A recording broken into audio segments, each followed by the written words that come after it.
Hey guys, can you solve 10 plus 8 divided by 2 minus 3? Common mistake, go left to right, ignoring order. 10 plus 8 equals 18 divided by 2 minus 3. Right? Now, 18 divided by 2 equals 9 minus 3.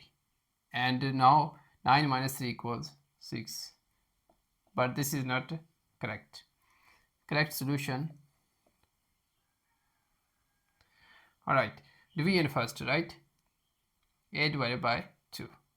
So 10 plus 8 divided by 2 equals 4 minus 3.